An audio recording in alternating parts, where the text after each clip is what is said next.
नमस्कार मित्रांनो. एक युवक कामानिमित्त शहरात कामाला जात असतो. नेहमी तो सकाळी घरातून लवकर निघायचा आणि उशिरा रात्री घरी यायचा. त्यामुळे त्याने बायकोला सांगितले, "दिवसभरात तुला जर काही काम पडले तर तुझ्या चुलत दिराला सांगत जा." आणि तो पण त्याच्या चुलत भावाला सांगतो, की "तुझ्या वहिनीचे काही काम पडले तर ते करत जा, कारण की मी आता शहरात कामाला जात जात आहे." हे सांगून तो कामावर निघून जायचा. आणि त्याच्यानंतर त्याच्या बायकोचे काही काम पडले, त्याची बायको तिच्या दिराला फोन लावून सांगायची, बोलवायची आणि दिर पण घरी येऊन तिचे काम करायचा. असेच काही दिवस गेले. गेल्यानंतर त्या दोघा जणात शारीरिक संबंध म्हणजे अनैतिक संबंधाला सुरुवात होते आणि असे त्यांचे अनैतिक संबंध रंगात येतात आणि एक दिवस असा उजडतो, की तो युवक तरुण लवकरच घरी येतो. घरी आल्यानंतर तो बघतो तर त्यानं जे घरात त्याचे दृश्य बघितलं, त्याला फार मोठा धक्का बसतो. ज्यावेळी तो घरात जातो आणि एक अशी विचित्र घटना घडते. कारण की त्याचा जो चुलत भाऊ आणि त्याची बायको यांचे अनैतिक संबंध पूर्ण नग्न अवस्थेत तो बघतो आणि त्याच्यानंतर तिथे एक मोठा क्राईम घडतो. काय घडतो क्राईम? काय आहे ही संपूर्ण स्टोरी? हे ऐकायची असेल तर पूर्ण व्हिडिओ शेवटपर्यंत पहा. आणि हो, कलियुगाचा वारा ही crime story YouTube channel subscribe करायला विसरू नका. यासाठी आपल्याला जायचं आहे उत्तर प्रदेश. उत्तर प्रदेशमधील आग्रा हा जिल्हा आहे. आता एकटा हे पोलीस स्टेशन अंतर्गत येणारं गाव लोधाई. आता ह्या लोधाई गावामध्ये तोमर नावाचं कुटुंब राहायचं. आता हे कुटुंब कसं होतं, तो गावात राहायचा, खेड्यात राहायचा, कारण त्याला खेडं जास्त आवडायचं लोकेशला. पण त्याचे आई आणि वडील शेजारीच असलेल्या एका शहरात ते वास्तव्याला राहायचे, कारण ते पण तिथं काम करायचे. ते तिथं राहायचे, पण हा त्याच्या मूळ गावात राहायचा. त्याच्यानंतर याचं लग्न होतं. वयात येतो, याचं लग्न होतं. हे राजस्थान येथील धौलपूर प्रदेश सोईभर ह्या भागातील एक मुलगी त्याला कन्या चालून येते, म्हणजे ती गौरी. दिसायला पण खूप सुरत. तुम्ही जी स्क्रीनवर बघताय तीच तिचा ओरिजिनल फोटो आहे. कारण दिसायला चांगली. आणि त्याच्यानंतर तुम्हाला ती बातमी पण देतोय, फोटो पण देतोय. सौरभचे पण सगळेच फोटो तुम्हाला येत जातील. आता ही दिसायला चांगली असते. आता यांचं लग्न लागतं 2 मे 2021 साली लग्न होतं. यांचा सुखाचा संसार सुरू होतो. संसार सुरू झाल्यानंतर यांचं काही दिवसानंतर यांना एक पुत्ररत्न असं प्राप्त होतं. ते त्याचं लाडन नाव ठेवतात वशू. आता वशू हा 3 वर्षाचा होतो, वशू तोमर. आता 3 वर्षाचा झाल्यानंतर याला काम भेटतं आणि काम भेटल्यानंतर हा काय करतो, आता तिथून 30-40 किलोमीटर अंतरावर एका शहरात त्याला काम भेटतं. आता कामाला जायचं म्हणल्यानंतर घरी पत्नी एकटीची, तिला काही काम पडलं तर कोणाला सांगायचं हिनं. त्याच्यासाठी तो काय करतो, त्याच्या चुलत भावाला सांगतो, की तुझ्या भावजीचं जे काम पडलं असेल ते तू करत जा. म्हणजे दुकानातून छोटं मोठं काम असेल, किराणा दुकानातून काही किराणा माल आणणं किंवा पाणी आणून देणं, अशी कामं करत जा. तो पण हो बोलतो आणि हा बिनधास्त कामाला जातो. आता हिचं काही काम पडलं की गौरी काय करायची, तिचा जो चुलत दीर आहे सुंदर, याला फोन लावायची आणि काम सांगायची. सुंदर पण तसा काम ऐकायला पटायच होता आणि तो हातातलं काम टाकून ताबडतोब आपल्या भावजेचं काम करण्यासाठी ताबडतोब निघायचा. आता काम करायचा. आता काही तिनं दुकानातून आणायला सांगितलं, म्हणजे किराणा सामान काही आणायला सांगितलं, त्यानं आणून दिलं. ती त्याला म्हणे चहा घ्या.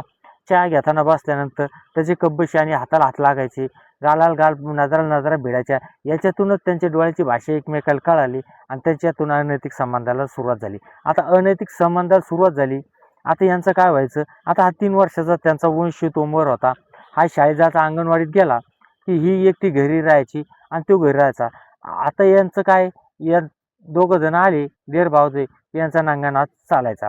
कारण हिला काही काम नव्हतं, कुठं शेतात जायचं नाही, कुठं काही करायचं नाही. हिचा नांगानाच चालायचा. म्हणजे दिवसातून दीर भावजात शारीरिक संबंध प्रत्येक दिवसाला 2-3 वेळेस व्हायचे.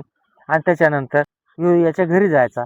आता ह्यो काय करायचा, ह्यो जो लवकेश कुमार आहे, हा काय करायचा, हा रात्री 10 वाजायचे, कधी 11 वाजायचे, अशा सुमारास तो घरी यायचा. आता तो पहिला आता हा 60 ते 70 किलोमीटर रोजचा अपडाऊन व्हायचा.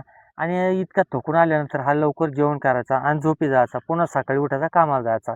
याचं लक्ष कशावर नव्हतं, कारण याला असं वाटायचं की आता आपल्याला बायको पण आहे, मुलगा पण झालाय, आता या दोघा जणांची जबाबदारी आपल्यावर आहे, यांना पोस नाही. त्याच्यामुळे तो त्याच्या कामाशी काम करायचा. आता पण याची जी पत्नी होती ती म्हणजे पूर्णतः हिला फक्त शारीरिक सुखाची एवढी चटक लागलेली होती की तिच्या देराला सोडायला तयार नव्हती. आणि नवऱ्याचं असो किंवा नसो याच्याशी तिला काही घेणं देणं नव्हतं. पण तिला देराशी घेणं देणं होतं. ती नेहमी त्याला फोन करायची, रोज फोन करायचे आणि नित्यनेमाने त्यांचा कार्यक्रम, शारीरिक संबंधाचा कार्यक्रम व्हायचा. आता तसाच एक महिना येतो. महिना म्हणजे आता एक 12 महिन्यातून, इंग्रजी महिन्यातून एक फेब्रुवारी महिना आहे.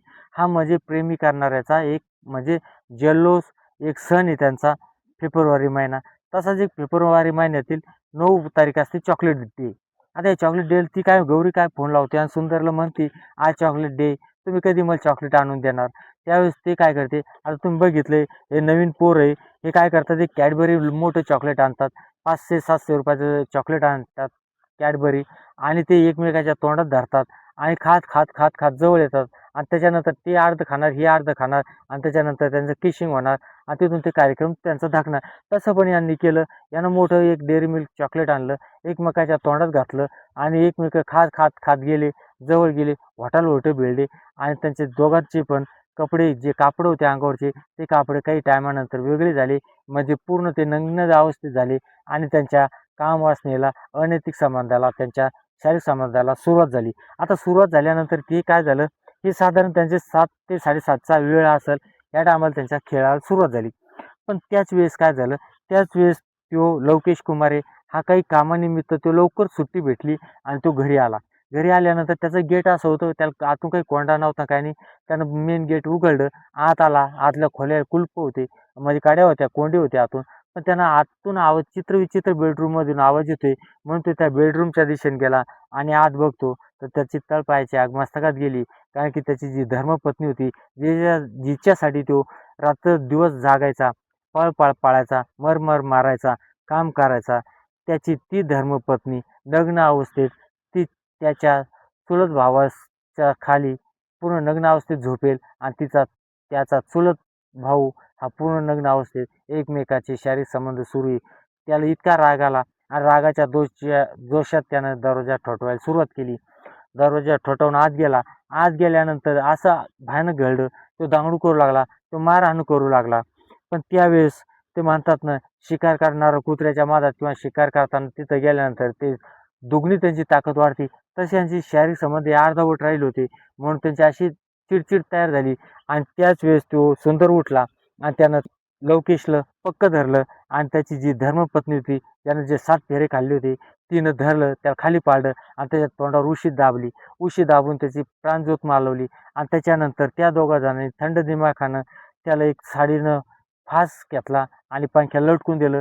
दुसकं यानं आत्महत्या करावी असं केलं आणि ती रात्रभर ती थांबली आणि हा सकाळी निघून गेला. तिथले पूर्ण पुरावे नष्ट केले. सकाळी निघाल्यानंतर 6:30 आलं. तिनं फोन घेतला आणि आपल्या सासऱ्याला फोन करून सांगितलं, की वाईट झाले, तुमचा मुलगा या जगात राहिला नाही. कारण की नवरा बायको जसे भांडणं होतात तसे भांडणं झाली आणि त्यांनी रात्री आम्ही झोपल्यानंतर त्यांनी रात्री फाशी घेतली. तिथले पाहुणे-रावळे येतात, सर्व मंडळी येतात. आता 10 तारखेला फेब्रुवारी 2026ला सकाळी 6:30च्या 7च्या टायमाला घटना उघड आणून देते. सगळे लोक येतात, बघतात आणि त्याचा फास सोडतात. तिला विचारतात, तिनं हे सांगितलं, ते कसली पोलीस कंप्लेंट न करता त्याला फासावर उतरवतात आणि त्याचा अंत्यविधी करून टाकतात. अंत्यविधी झाल्यानंतर त्यांच्यात काय असतं, यूपीमध्ये ना दुसऱ्या दिवशी एक होम हवन करत असतात. म्हणजे मृत आत्मे त्याला शांती मिळावं म्हणून. तसे ते होम हवन करण्याचा प्रयत्न करतात. त्यावेळेस ही जी हिला कोणी जर विचारलं गौरीला, की काय झालं? तर ते नुसते फक्त मोठ्यानं ओरडायची, रडायची, दांगडू करायची, पार तोंड झोडून घ्यायची, पार कोणाला काही सांगत नसे, काही नसे.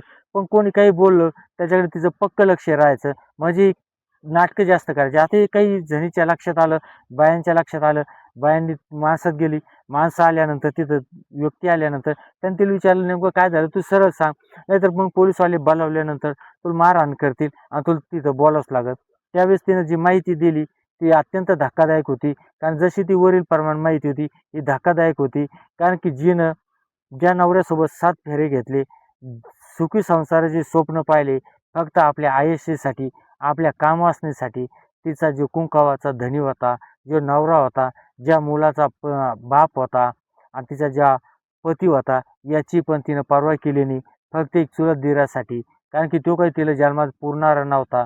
जो जन्माला पुरणारा होता, जिच्या ताटात जो भाकर वाढायचा, जे अन्न घरात यायचं किंवा जी साखर घरात यायची ती त्याच्या लोकेश कुमारच्या कष्टाची होती आणि त्या कष्टाची तिनं जाण न ठेवता फक्त वासना इथं भारी पडली. कारण की तिनं फक्त वासनेसाठी आपला नवऱ्याचा पण काटा काम मागं पुढं पाहिलं नाही. त्यावेळेस पोलीसवाले आले. पोलीसवाल्यांनी रीतसर कंप्लेंट घेतली. जी साडी ते त्याले परिस्थितीजन्य पुरावे घेतले आणि तिचा जो चुलत दीर आहे सुंदर याला अटक केली. ज्यावेळेस अटक केली त्यावेळेस तिचे बोल होते की माझ्या हातातून अघटित घटना घडली. मी फक्त काही क्षणासाठी चूक केली आणि आज मी आता ते आयुष्यभर भोगणार आहे. कारण की माझा मुलगा पण मला ओळखणार नाही, अशी ती ओरडून तिथल्या लोकांना म्हणत होती. पण मित्रांनो, जी घटना घडली होती, तिच्या हातातून जो खून झाला होता, हा परत येणार नव्हता. हिनं किती दयावाया केली, काही केलं, पण बघूया ही काही केस काही टिकणार नाही. कारण की तिथं काही पी-एमचा रिपोर्ट नाही. पण परिस्थिती पुरावे आणि आता जे परिस्थितीजन्य पुरावे पोलीसवाले कशी एफ-आय-आर करतात, काय करतात याच्यावरती केस डिपेंड राहणार आहे. कारण की आज सर्वात मेन पुरावा असतो तो म्हणजे पी-एम रिपोर्ट. आता पी-एम रिपोर्टच नाही. कारण की तिथं काय झालेलं बॉडीची त्यांनी विल्हेवाट लावलेली. म्हणजे आता त्यांना असं वाटलं खरोखर करेल असेल. पण जर कदाचित एखाद्याने शंका आणली असती आणि त्या बॉडीचं जर पी-एम केलं असतं, तर कमीत कमी ही ह्या घटनेतून त्या दोघांना पण सुंदरला आणि गौरीला चांगली सजा झाली असती. पण आता बघूया या स्टोरीत काय होते नेमकं आणि काय नाही. तरी पण मी नेहमी तुम्हाला प्रत्येक स्टोरी सांगत असतो मित्रांनो, अनैतिक संबंधापासून जेवढं दूर राहिलं जाईल तेवढं दूर राहण्याचा प्रयत्न करा. आणि हो, ह्या स्टोरीत आपल्याला कोणाला बदनाम करायचं नाही. फक्त तुम्हाला एवढं सांगायचं आहे, प्रत्येक स्टोरीतून हे सांगायचा प्रयत्न करतोय, की अनैतिक संबंध केल्यानंतर तिथं क्राईम हा दडेलच असतो आणि क्राईम हा घटना घडतच असते. त्याच्यामुळं अनैतिक संबंधापासून जेवढं दूर राहिलं जाईल, तेवढं दूर राहण्याचा प्रयत्न करा. आणि हो, अशाच नवनवीन क्राईम स्टोरी ऐकायच्या असेल, तर आपला कलियुगाचा वारा हे यूट्यूब चॅनल सबस्क्राईब करायला विसरू नका. जय हिंद, जय महाराष्ट्र.